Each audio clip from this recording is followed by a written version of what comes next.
तो क्या दिल्ली सच में बारूद के ढेर पर बैठी थी और किसी को कानों कान खबर तक नहीं थी? क्या दिल्ली की धरती पर 200 बमों के साथ वो खौफनाक खूनी खेल रचने की तैयारियां थीं जो 26/11 में मुंबई को लहूलुहान कर गया? क्या असली साजिश सिर्फ दिल्ली नहीं बल्कि गुरुग्राम और फरीदाबाद तक को तहस नहस करने की थी? क्या अगर आतंकवादियों के मंसूबे कामयाब होते तो Lal Qila, India Gate, constitutional club, Gauri Shankar मंदिर पर भी बम फूटते?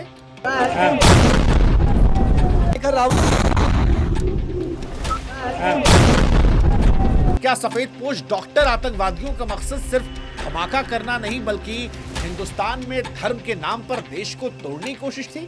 हिंदू मुसलमान के दंगे करवाने की कोशिश थी?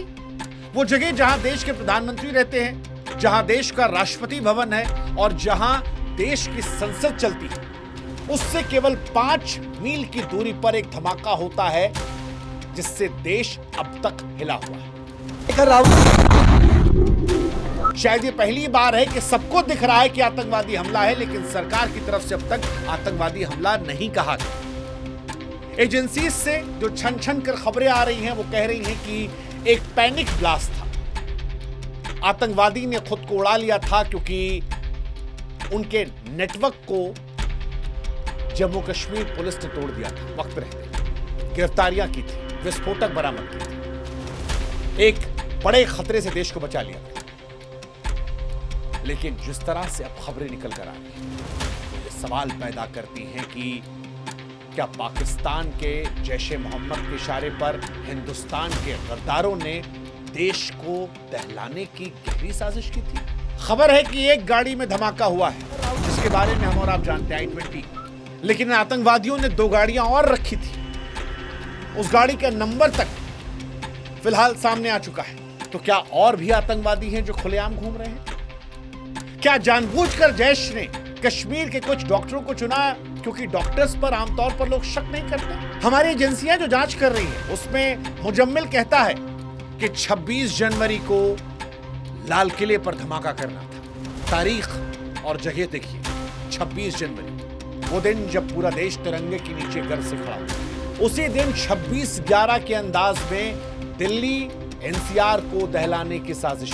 अब ये सोचकर सच कहें तो मन में डर पैदा हो रहा है। ये डर पैदा हो रहा है कि अगर पोस्टर लगाने की बेवकूफी में वो कश्मीर में डॉक्टर आदिल जो दिखाई पड़ गया फुटेज में, अगर वो नहीं दिखता, अगर जम्मू कश्मीर पुलिस ने एक्स्ट्रा अवेयरनेस दिखाकर लीड नहीं ली होती और इस डॉक्टर आदिल के जरिए फरीदाबाद में एक जिहाद की पूरी इंडस्ट्री को एक्सपोज नहीं किया होता, अलग अलग जो है गिरफ्तारियां इसके चलते नहीं हुई होती, तो क्या एक और 26/11 होने वाला था?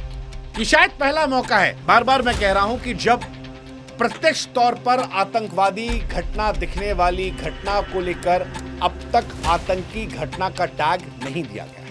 लेकिन आज जो खबरें आ रही हैं, जो दिख रहा है, उसे देखकर ये कहने में कोई शक नहीं है कि दिल्ली में हुआ विस्फोट कोई हादसा नहीं था, ये साफ साफ आतंकवादी हमला था। कार में मिला बारूद वही था जो फरीदाबाद से बरामद हुआ था।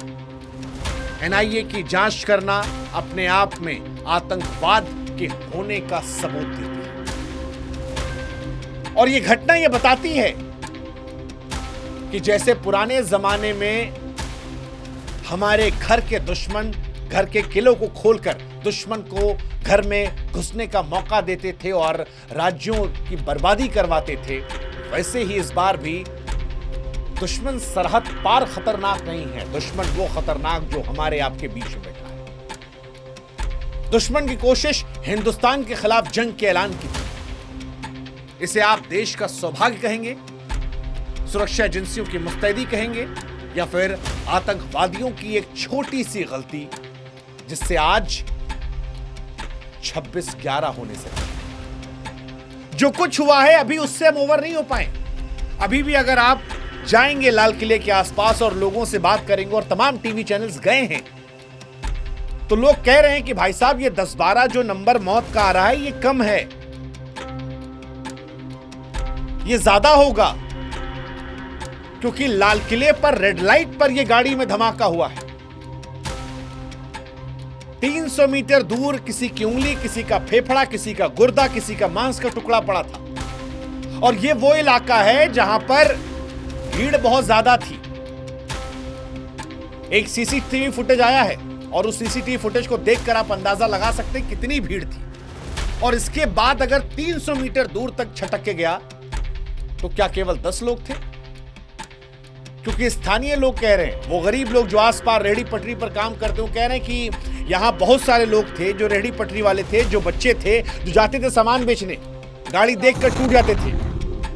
और रेड लाइट पर सबसे ज्यादा वो लोग एक्टिव होते हैं। लेकिन इसके बावजूद हम ये कह रहे हैं कि जो तैयारी थी, जो प्लानिंग थी, जो साजिश थी, अगर वो पूरी तरह मुकम्मल अंजाम दी जाती तो शायद ये देश एक और 26/11 के सदमे में होता। आज हम आपको बताएंगे कैसे एक छोटी गलती से 26/11 होते, क्योंकि तैयारी 26/11 की। हमारी आपसे गुजारिश है कि आप हमारे व्हाट्सएप चैनल को अगर अब तक सब्सक्राइब नहीं किया तो कर लीजिए, क्योंकि लगातार हम वीडियोस बना रहे हैं और आप तक इस घटना को लेकर जानकारियां हम पहुंचा रहे हैं।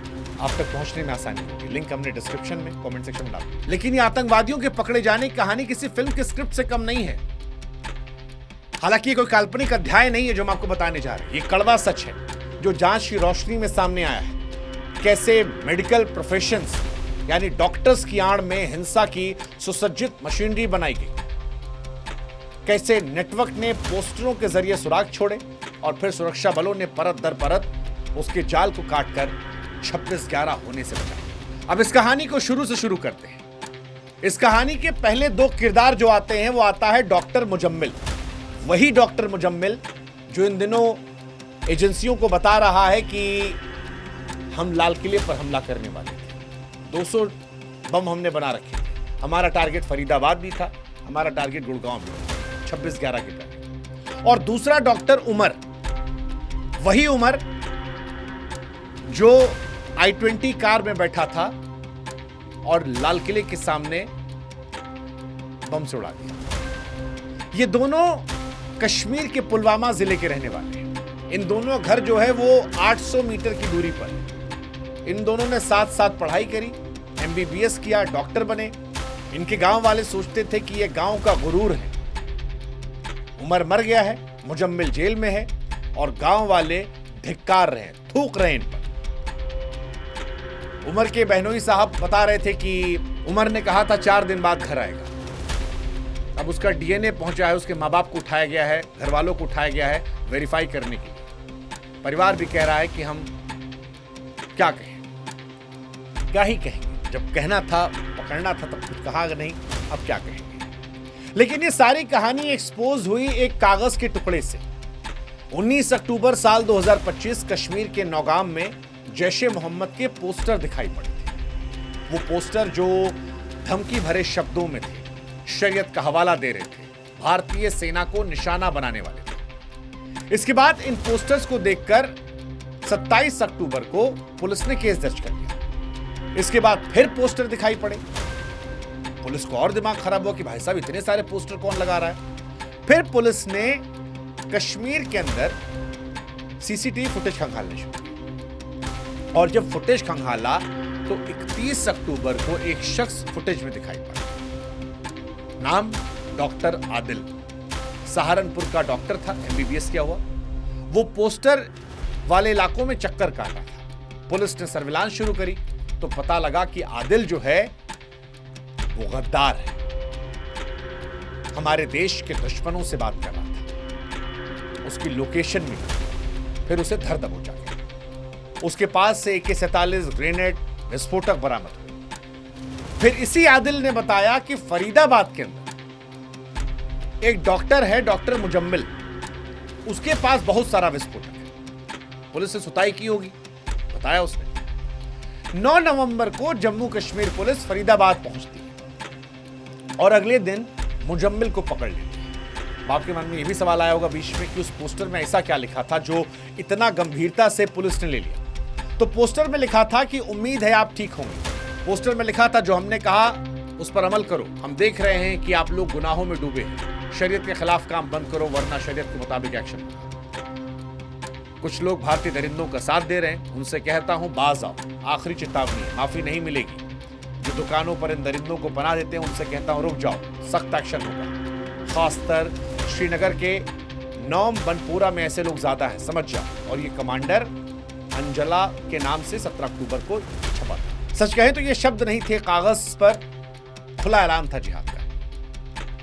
और इसी बीच में एक शादी का कार्यक्रम होता है जहां पर तैयारी की जाती है 4 अक्टूबर 2025 को सहारनपुर में। डॉक्टर आदिल की शादी थी, वही डॉक्टर आदिल जिसे पहली बार पकड़ा गया था, सीसीटीवी में दिखाई पड़ा था। डॉक्टर रुकैया से कोई आम शादी नहीं थी, इसमें कई खास मेहमान थे। अब जो खास मेहमान है वो उनसे इशारा अप्रत्यक्ष तौर पर आतंकवादियों को लेकर आ रहे हैं। जांच एजेंसियां जांच कर रही हैं क्योंकि इस शादी के अगले दिन ही इस मॉडल ने काम करना शुरू कर दिया। मकसद था सेना को डराने वाले पोस्टर, हथियारों की सप्लाई, फंडिंग का जाल। आदिल जो है वो लॉजिस्टिक फाइनेंस संभाल रहा था। प्लान था कि मेडिकल प्रोफेशन की आड़ में फंडिंग और ट्रांसपोर्ट चैनल बनाए। अब क्योंकि डॉक्टर पर कोई शक करता नहीं है, इसलिए उनके लिए जिहाद करना आसान था। और इस सब में एक और लड़की उसका साथ दे रही थी जिसका नाम था डॉक्टर शाहीन सैयद। इसे डॉक्टरों को जूता निकाल के मारना चाहिए। डॉक्टर्स को भगवान का दर्जा दिया था हमारे देश को, ये गद्दार। अब डॉक्टर शाहीन सैयद इलाहाबाद से मेडिकल कॉलेज से एमबीबीएस किया, कानपुर मेडिकल कॉलेज में 7 साल असिस्टेंट प्रोफेसर रही, 21 में नौकरी छोड़ी, फिर गायब हो गई, फिर अल फलाह ज्वाइन किया। वहीं से जैश ए मोहम्मद के सरगना मसूद अजहर की बहन सादिया के संपर्क में आई। सादिया ने अपने पति यूसुफ अहमद की मौत के बाद जमात उल मोमिनात नाम का एक महिला आतंकवादी संगठन बनाया। शाहीन को इसकी मेंबर बनाया गया। शाहीन को काम दिया गया कि तुम महिलाओं को कट्टरपंथ की लाभ पर लाओ, भारत में और ज्यादा स्लीपर सेल तैयार करो, जो बच्चे पढ़ रहे हैं उनके दिमाग में जहर डालो, उनका ब्रेन वॉश करो। पाकिस्तान से इसे फंड मिल रहा था, वहीं से लॉजिस्टिक मिल रहा था। ये भी उठा ली गई। कोई इन्हें मुजम्मिल की गर्लफ्रेंड भी कह रहा था। मतलब खानदान ना खानदान डॉक्टर, इनके भाई साहब भी डॉक्टर है, डॉक्टर परवेज, उनको भी यूपी एटीएस ने उठा रखा है। अब भाई पता नहीं वो गुनहगार होंगे नहीं होंगे, लेकिन अगर खानदान में डॉक्टर्स जो हैं वो आतंकवादी निकल रहे हैं तो घर परिवार वालों को भी उठाया जाएगा, शक सब पे होगा।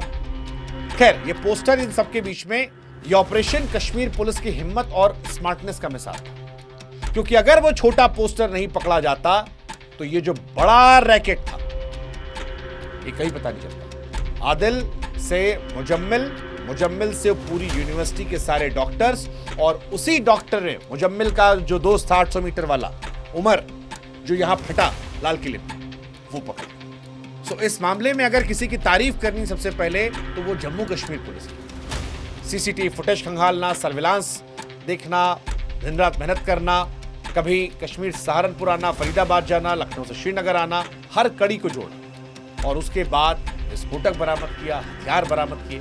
अब यही कहा जा रहा है कि जो हुआ वो हमें दहलाने वाला था, लेकिन आप कल्पना कीजिए कि अगर ये वाला मॉड्यूल कामयाब हो जाता तो फिर देश में तबाही मच जाती, तबाही मच जाती। अल फलाह यूनिवर्सिटी, शिक्षा के क्षेत्र में आतंकवाद, डॉक्टर्स भगवान मान रहे थे, स्वास्थ्य के क्षेत्र में आतंकवाद। फरीदाबाद की अल फलाह यूनिवर्सिटी इस कहानी की सबसे चौंकाने वाली कहानी। अब इसे आतंक का अड्डा, जिहाद का अड्डा भी कहा जा रहा है, क्योंकि इतने सारे लोग निकले हैं। हालांकि पूरी यूनिवर्सिटी में सभी लोग क्या गुनहगार हैं? नहीं, लेकिन बड़ी संख्या में निकले हैं, तो फिर इस यूनिवर्सिटी को जिहाद के अड्डे के तौर पर तो देखा जाएगा। यही वो जगह है जहां से doctor Muzammil, doctor Umar, doctor Shaheen Saeed जैसे लोग पढ़ा रहे थे। और अब सवाल उठ रहा है कि क्या यूनिवर्सिटी में किसी को पता ही नहीं था कि उनके प्रोफेसर्स जिहाद की राह पर हैं? कैसे एक मेडिकल कॉलेज जिहादी डॉक्टरों का गढ़ बन गया? मतलब ये सोचने वाली बात है, सोचने वाली बात है। 2019 में ये यूनिवर्सिटी जो है एमबीबीएस का लाइसेंस पाई थी, और इसी में प्रोफेसर, डॉक्टर्स, सबके दिमाग में जिहाद भरा पड़ा था। ये दिन भर बच्चों को पढ़ाते, शाहीन सईद, मुजम्मिल, उमर, और फिर प्लानिंग करते, मेडिकल प्रोफेशन की आड़ में हथियार, विस्फोटक जमा कर रहे थे। सवाल ये कि यूनिवर्सिटी में कोई बैकग्राउंड चेक नहीं था, किसी को शक नहीं हुआ। अब एजेंसियां लगी पड़ी हैं, पूरी यूनिवर्सिटी में छानबीन की जा रही है कि कैसे ये जिहाद का अड्डा बन गई। क्या इसके पीछे भी कोई प्लानिंग थी? क्योंकि वो कहानी तो आ रही है ना कि 19 में लाइसेंस मिला है, जो मोहतरमा डॉक्टर थी यहाँ पे ये भी 21 में आई हैं। तो क्या ये सब कोइंसिडेंस है? आतंकवाद के मामले में कुछ कोइंसिडेंस नहीं होता, इसीलिए शक और गहरा हो रहा है। फिलहाल जिस गांव से ये लोग आते हैं, मुजम्मिल उमर गांव, उसमें लोग हमारे डॉक्टर साहब कह के गर्व करते थे, आज थूक रहे हैं इन लोगों पर। इनके माँ बाप को शर्मिंदगी दे रहे, लानत मान दे रहे। उमर की माँ रो रो कर कह रही कि हमें क्या पता था बेटा हमारा ये सब करेगा। गांव वाले चुप है। लेकिन अब कहानी सिर्फ दो दोस्तों की नहीं है, उस खतरे की है जो सफेद कोट के पीछे छिपा था। आज भी डॉक्टर पकड़े गए, लगातार डॉक्टर पकड़े जा रहे हैं और सवाल भी बहुत सारे उठ रहे हैं कि कैसे यूनिवर्सिटी जिहादियों का अड्डा बन जाती है, मैनेजमेंट कैसे खामोश होती है। खबर तो यहां तक आई कि इस यूनिवर्सिटी को फंड जो है वो अरब से आकर कोई दे रहा था। वो साल भर में एक बार आते थे। क्या वहीं से ये आतंकवाद का खेल चल रहा था? और MBBS किए हुए लोग, पढ़े लिखे लोग जिहाद की राह पर, आतंकवाद की राह पर चल पड़े। क्या ये सिर्फ ब्रेन वॉश का नतीजा है कि डॉक्टर आतंकवादी बन गए, या आतंकवादियों को डॉक्टर बनवाए गए ताकि शक ना हो? ये सवाल बड़ा महत्वपूर्ण है और ये सवाल परेशान करने वाला। पढ़ा लिखा आतंकवादी देश के लिए सबसे बड़ा खतरा होता, दुनिया के लिए खतरा होता, और ये सब पढ़े लिखे शार्प ब्रेन वाले लोग थे। इसी वजह से इतना बड़ा मॉड्यूल इतनी चालाकी से काम कर रहा था। सवाल ये भी, क्या देश में ऐसे और भी लोग होंगे, और भी डॉक्टर इंजीनियर? कितनों पे शक करेंगे? सवाल बहुत महत्वपूर्ण है क्योंकि डर बना हुआ है। दिल्ली वाली घटना हड़बड़ाहट में कितने स्लीपर सेल ऐसे, भारत बच गया क्योंकि कश्मीर पुलिस ने छोटे से पोस्टर से पूरे जिहादी नेटवर्क को धराशायी कर दिया। लेकिन कश्मीर पुलिस अगर ऐसा नहीं कर पाती, वो स्मार्ट नहीं होती, तो क्या होता ये सोचकर आपकी हालत खराब होगी। फिलहाल ये जीत एक पड़ाव है, लेकिन अल-फलाह जैसे संस्थानों की जांच, फंडिंग, कसरत, जिहादी ब्रेनवॉश की जड़ से खात्मा, बहुत कुछ करना होगा हमारी कोशिश को।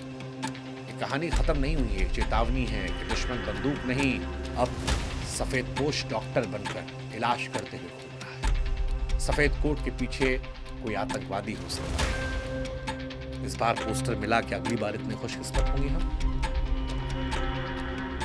इसलिए दुआ भी कीजिएगा और अपने आसपास नजर भी रखिएगा आतंकवादियों से बचने के लिए।